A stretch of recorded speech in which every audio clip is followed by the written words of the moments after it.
तुझ्या चरणावर फुल आणि बेल चरणी हळदी कुंकू वाहून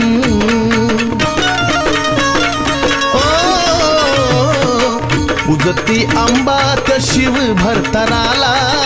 महादेवाची आरती गाऊन सारे तिथं शिवगण श्री विष्णू नारायण देवदिक घेऊन साथीला चैती पुनवरातीला अंबा ओवाळती शंभूपतीला चैती पुनवरातीला अंबा ओवाळती शंभूपतीला